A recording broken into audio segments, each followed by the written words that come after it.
Ya, salam, salam, salam. Sahabat Makanan Rohani Sehat Channel dimanapun berada saat ini. Ya, puji Tuhan bisa bertemu kembali di channel ini. Channel kesayangan kita.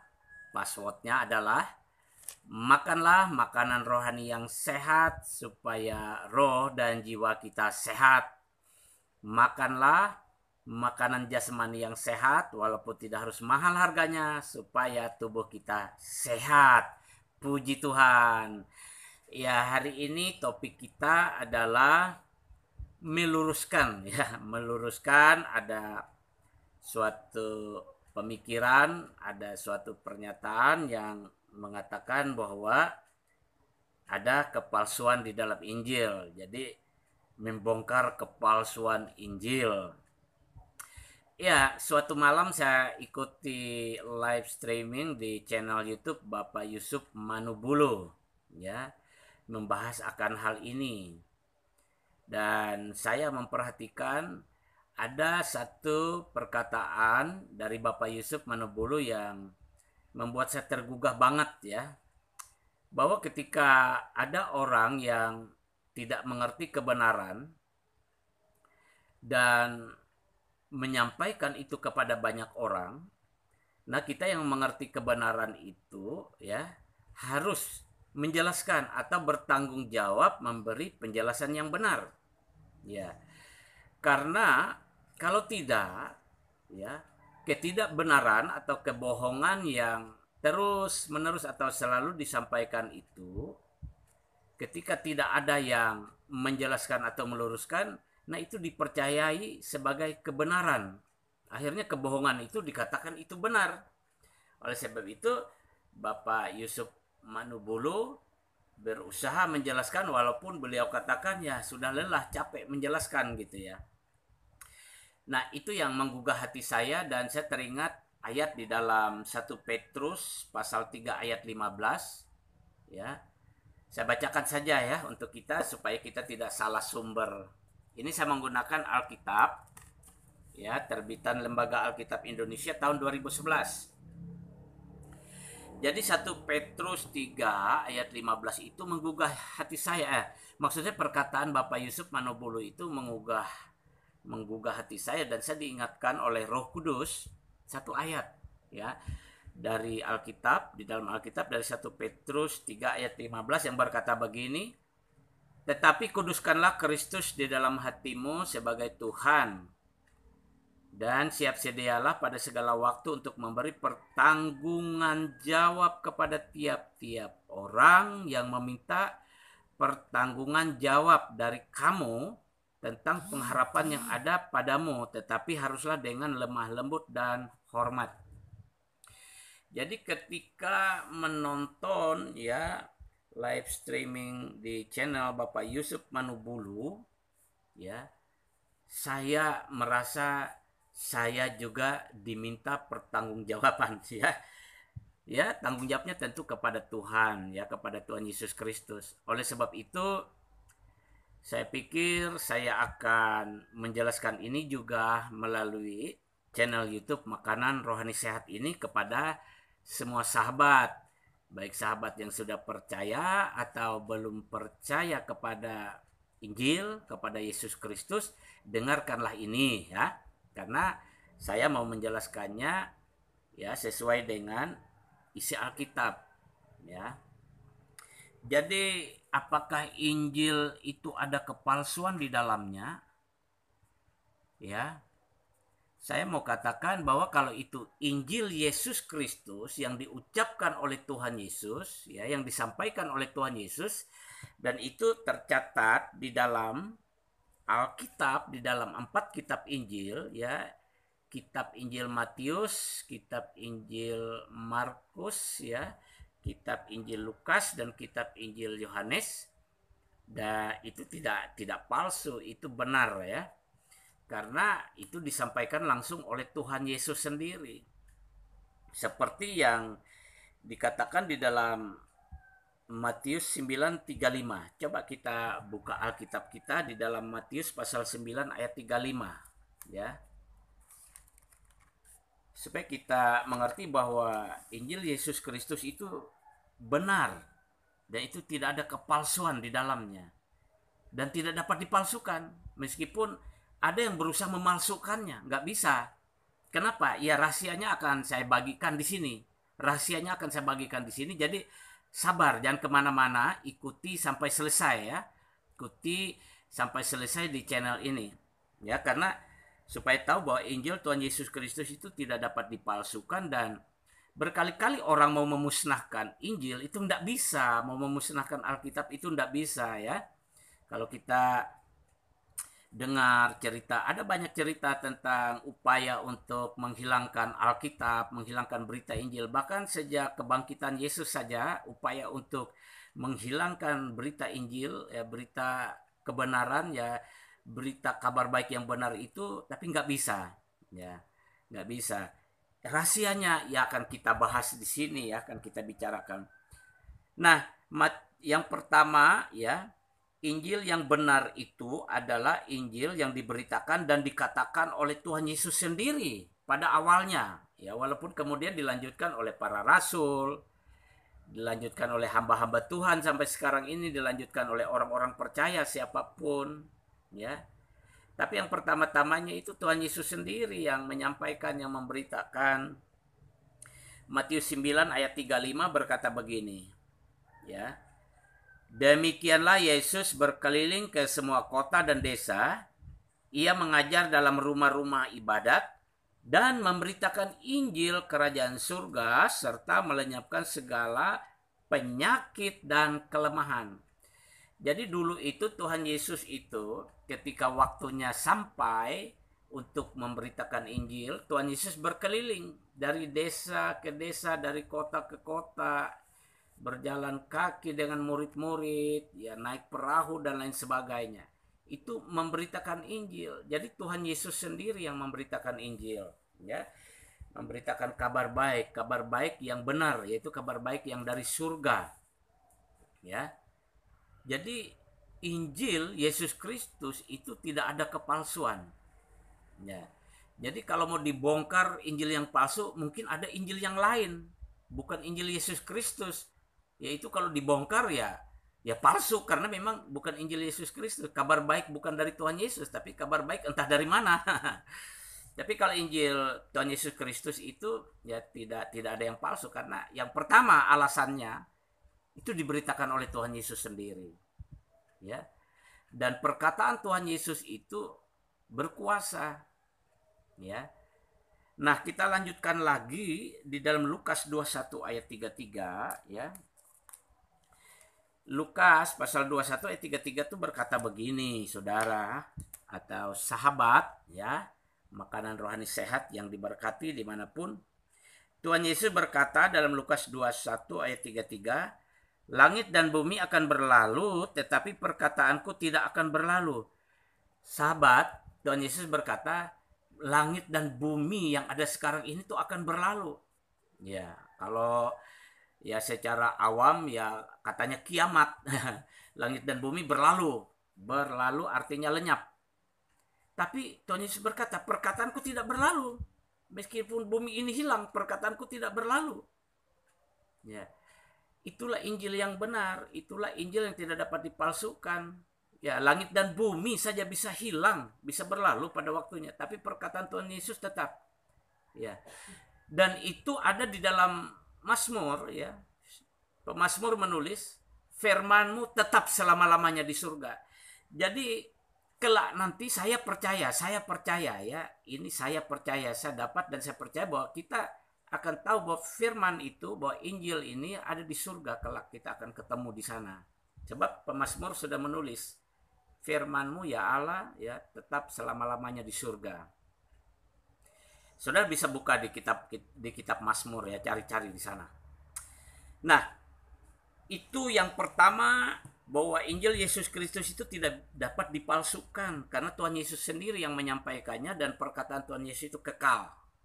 Langit dan bumi boleh lenyap, tapi perkataannya tidak berlalu. Jadi layak dipercaya, layak untuk dipercaya, karena ini urusan hidup mati, saudara ya. Urusan surga dan neraka, jadi tidak main-main. kepada perkataan siapakah kita percaya, kepada perkataan siapakah kita bersandar. Ya, kalau saya kepada perkataan Tuhan Yesus. Saya harap saudara juga begitu. Sama, karena ini urusan mati hidup, urusan surga dan neraka, saudara ya.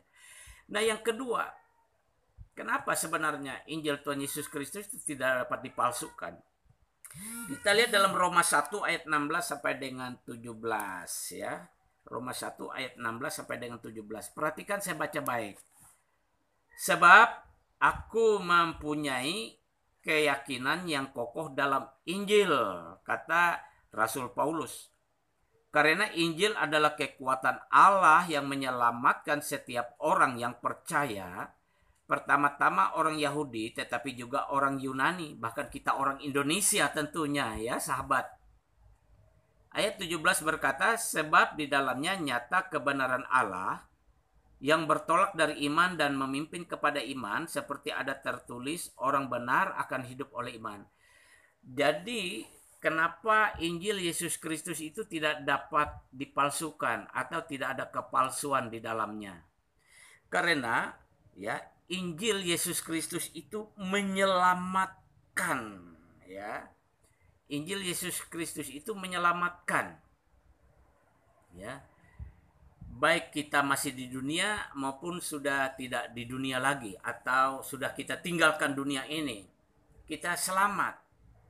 Di dunia ya, Injil itu kabar baik dari Tuhan Yesus Kristus itu menyelamatkan kita, yaitu ketika kita masih hidup di dunia ini kita berdosa, ketika kita percaya kepada Injil Yesus Kristus dan kita datang menyerahkan hidup kepadanya, dosa kita ditebus, kita diselamatkan. Jadi kita bukan orang yang berdosa lagi, tapi kita adalah orang yang dibenarkan oleh Tuhan Yesus Kristus.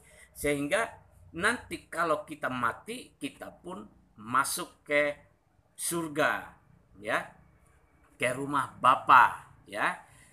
Karena itu tempat yang disediakan oleh Tuhan Yesus bagi kita. Jadi menyelamatkan orang yang percaya kepada Injil dan menerima Yesus sebagai Tuhan dan Juru Selamatnya, yang pertama memberitakan Injil itu ya, kalau matinya itu tidak masuk ke dunia orang mati, tidak masuk ke dunia orang mati ya, atau neraka, tapi masuk ke rumah Bapa atau ke surga ya.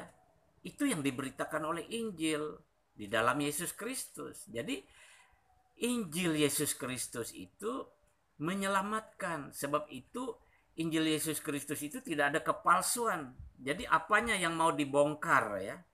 Mau dibongkar, tidak ada, bongkar saja. Tidak ada kepalsuan di dalam Injil. Malahan Injil itu ya penuh dengan kuasa Tuhan.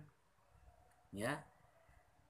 Yesus menyampaikan ya kabar baik begini. Usirlah setan-setan demi namaku, kepada murid-muridnya. Nah, murid-murid Yesus pergi memberitakan Injil dan setan-setan itu mereka usir, dan setan-setan itu takluk dalam nama Yesus. Sehingga orang yang dibelenggu oleh setan itu disembuhkan. Sehingga orang yang sakit karena setan, karena kuasa kegelapan itu disembuhkan. Itu menyelamatkan. Ya. Sampai saat ini oleh sebab itu ada banyak orang percaya ya, apakah dia seorang pendeta, gembala, atau dia seorang percaya jemaat Tuhan biasa, tapi mereka berdoa di dalam nama Yesus mengusir setan-setan, meletakkan tangan orang atas orang sakit sembuh. Itu menyelamatkan. Jadi Injil Yesus Kristus itu ya adalah Injil yang juga disertai oleh kuasa, ya, Injil yang menyelamatkan. Jadi tidak ada kepalsuan di dalamnya dan tidak dapat dipalsukan. Berkali-kali kabar baik itu ya mau dimusnahkan, ya, Injil itu mau ditiadakan itu berkali-kali, ya, dari sejak Tuhan Yesus dibangkitkan. Dan waktu itu prajurit Romawi yang menjaga kubur Yesus itu memberitahu bahwa Yesus itu bangkit, ada malaikat yang datang.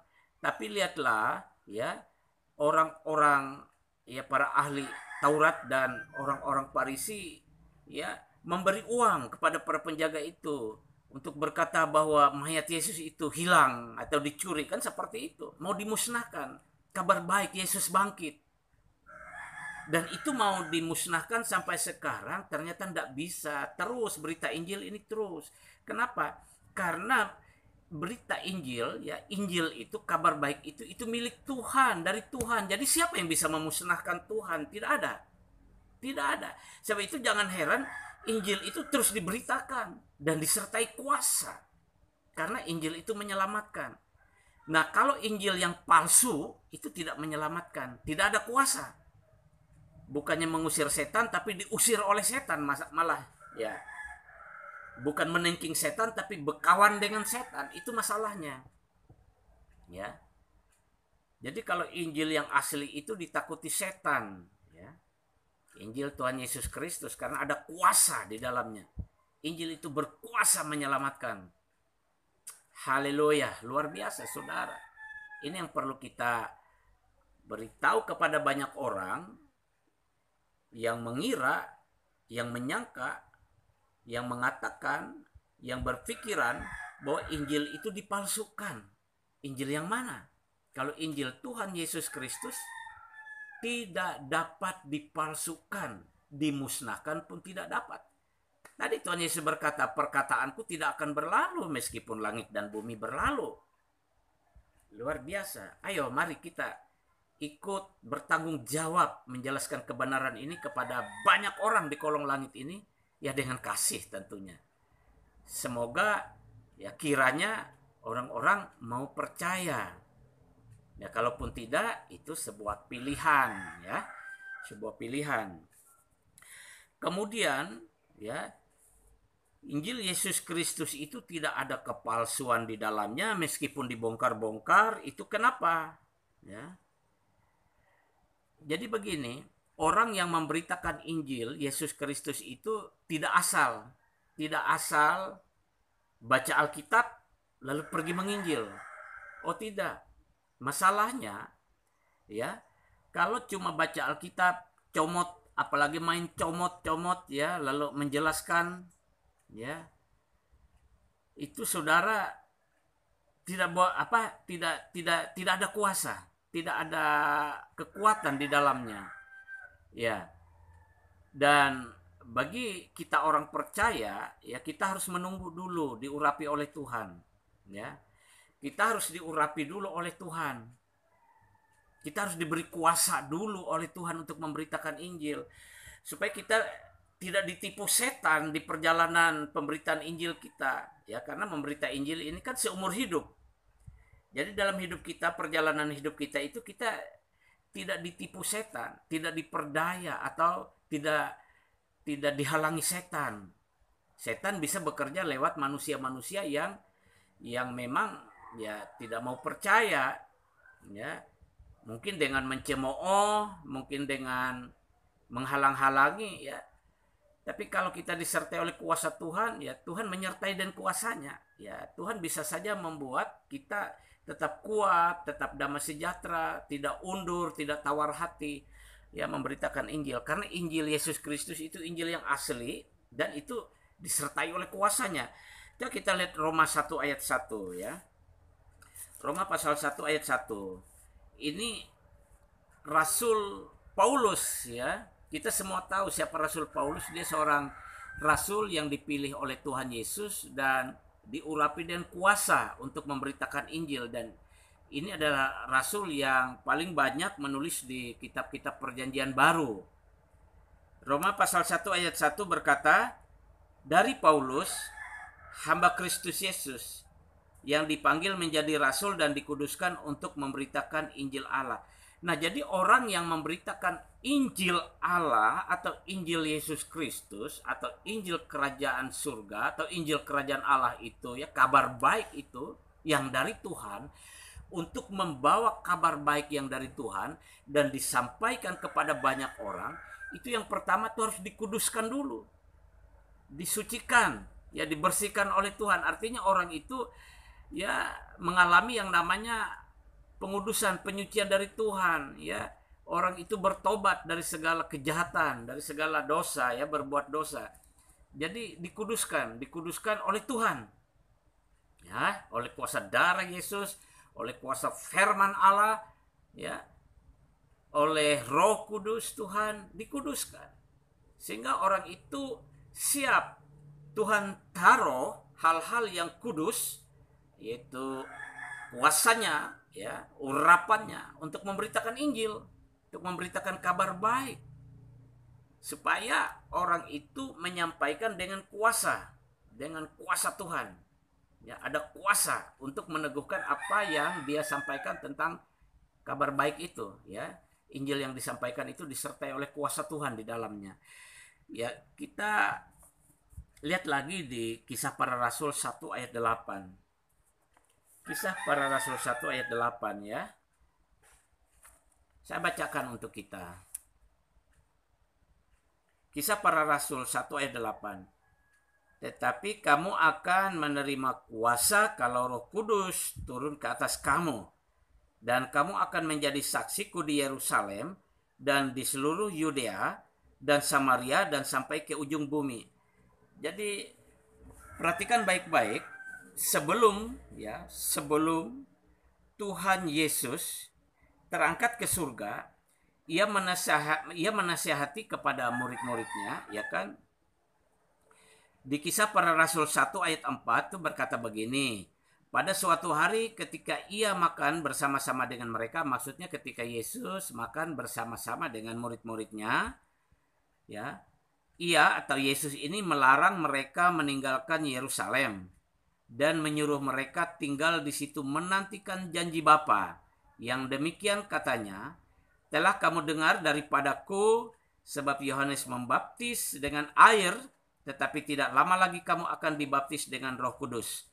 Nah, di ayat 8, Kisah Para Rasul pasal 1 ayat 8 selanjutnya ini, Yesus berkata, tetapi kamu akan menerima kuasa. Menerima kuasa. Untuk apa kuasa itu diterima? Kita lanjut. Roh Kudus turun ke atas kamu dan kamu akan menjadi saksiku di Yerusalem dan di seluruh Yudea dan Samaria dan sampai ke ujung bumi. Jadi apa? Jadi Injil Yesus Kristus itu diberitakan, disampaikan, kabar baik itu disampaikan, ya, dari Yerusalem katanya, dari seluruh Yudea, Samaria sampai ke ujung bumi, sampai ke tempat kita ini, ya, sampai ke desa, ya, desa-desa. Saya melayani di desa, sampai juga. Karena apa? Ya, karena ada kuasa Roh Kudus Tuhan, ya, yang diberikan kepada setiap orang yang menyampaikan Injil Yesus Kristus. Jadi orang-orang, setiap pribadi yang dipilih oleh Tuhan untuk menyampaikan Injil Yesus Kristus itu dikuduskan dan diberi kuasa, atau dikuduskan dan diurapi, ya, dengan kuat kuasa Roh Kudus Tuhan. Jadi tidak mungkin, ya, seorang pemberita Injil atau yang menyampaikan kabar baik itu memalsukan, ya. Kalau dia memalsukan, dia akan diproses, ditegur, bahkan dihajar oleh Tuhan sendiri, ya, supaya bertobat. Jadi kalau berita yang disampaikan, Injil yang disampaikan di dalam nama Yesus dan menyatakan keselamatan dari Tuhan Yesus dan disertai oleh kuasa Roh Kudus Tuhan, ya, kuasa Tuhan, itu adalah Injil yang benar. Ya, jadi tidak ada kepalsuan di dalamnya. Mungkin cara menyampaikannya ya belepotan karena tidak pandai berbicara, seperti saya kurang pandai berbicara, ya. Mungkin cara menyampaikannya sederhana, ya. Saya sederhana karena memang saya tidak hebat, ya, hanya Roh Kudus yang hebat, ya. Tapi saya dipakai oleh Tuhan juga untuk menyampaikan Injil, ya. Ya, saya tahu proses yang namanya dikuduskan karena saya mengalami. Dan saya tahu yang namanya Roh Kudus turun ke atas kamu, dibaptis dengan Roh Kudus, saya mengalami. Itu sebab saya merasa bertanggung jawab, ya, untuk menyampaikan kabar baik ini, berita Injil yang menyelamatkan semua orang. Jadi kalau ada yang mengatakan bahwa Injil itu dipalsukan atau yang mau membongkar bangkir ya Injil, mengatakan ada kepalsuan di dalamnya, yang pertama saya mau bertanya, Injil yang mana dulu ya? Yang dikatakan palsu itu yang mana? Ya. Kalau Injil Tuhan Yesus Kristus dikatakan palsu yang terdapat di dalam Alkitab ini, ya, inilah saya menjelaskannya. Dan saudara percaya bahwa ada kuasa di dalamnya. Ya. Artinya ya ketika saya atau banyak anak Tuhan lainnya, hamba Tuhan lainnya pergi memberitakan Injil, ya mendoakan orang sakit, menumpangkan tangan orang atas orang sakit dalam nama Yesus sesuai berita Injil, maka sembuhlah dan orang sembuh. Dan saya berkali-kali mendoakan orang sakit sembuh. Nah, berarti Injil yang diberitakan oleh orang-orang yang seperti itu benar, tidak palsu. Mungkin saja yang menyampaikan itu hidupnya, karakternya masih belum sempurna. Itu adalah proses. Hamba Tuhan atau orang yang dipercayakan Tuhan untuk menyampaikan Injil itu masih mungkin jatuh bangun juga dalam kesalahan. Mungkin banyak juga salah ya dalam menjelaskan, tetapi dasarnya intinya, dasar pondasinya adalah isi Alkitab, firman Tuhan. Ya Tuhan masih mengakui itu adalah hambanya, hanya belum sempurna. Ya semua kita masih dalam proses menuju kesempurnaan. Yang menyempurnakan itu Tuhan Yesus, firman Tuhan ya. Jadi mengenai Injil Yesus Kristus itu tidak ada kepalsuan di dalamnya. Dan dia tidak bisa dipalsukan. Kalau Injil yang palsu, tidak ada kuasa di dalamnya, tidak ada keselamatan di dalamnya. Dan Injil yang palsu adalah Injil yang menolak nama Yesus. Ya. Yang Injil yang palsu adalah Injil yang tidak percaya karya Roh Kudus, karunia-karunia Roh Kudus. Ya. Ya, jadi untuk para sahabat dimanapun berada yang mungkin sudah berpikir bahwa Injil itu dipalsukan, Injil Yesus Kristus, saya mau berkata bahwa Injil Tuhan Yesus Kristus itu benar. Karena itu dari surga dengan dibuktikan kuasa Tuhan yang menyertainya ketika diberitakan. Ya. Jadi kalau ada Injil yang lain yang tidak mengakui Yesus itu Tuhan, ya kabar baiknya itu bukan dari Tuhan. Ya, Injilnya itu bukan dari Tuhan. Entah dari mana itu. Jadi itu jangan diikuti. Ya. Mari terus kita berdoa supaya kebenaran firman Tuhan, ya, kabar baik ini, Injil yang benar ini didengar oleh semua orang dan semua orang mau percaya. Dan ketika mereka menjadi percaya, mereka juga diselamatkan bukan hanya di dunia ini, tapi sampai kepada surga yang kekal. Ya sahabat, terima kasih sudah mengikuti sampai selesai. Mohon dukungan ya, di subscribe channel ini ya, dibagikan untuk menguatkan saudara kita yang lain. Itu adalah bagian dari tanggung jawab kita untuk ya menjelaskan, meluruskan setiap pengertian yang salah akan kebenaran firman Tuhan, akan berita baik dari Tuhan, akan Injil ya. Jadi perlu kita menjelaskan ya. Kita tidak tahu ya entah kapan Tuhan Yesus datang, tetapi kalau kita sudah ambil bagian, kita sudah melakukan bagian kita, tentu Tuhan senang. Meskipun Tuhan Yesus akan segera datang, ya, kita pun tidak merasa malu kalau berjumpa dengan Tuhan, karena kita sudah ambil bagian untuk melakukan perintahnya, ya, untuk memberitakan Injil, ya, untuk menjelaskan kepada orang yang meminta pertanggungjawaban kepada kita akan kebenaran firman Tuhan. Tidak usah ragu, tidak usah malu untuk menyampaikan kebenaran. Karena kebenaran itu menyelamatkan kita dan semua orang yang mendengar dan mau percaya kepadanya. Tuhan Yesus memberkati. Sampai jumpa lagi di topik yang berikutnya. Salam, Tuhan Yesus memberkati.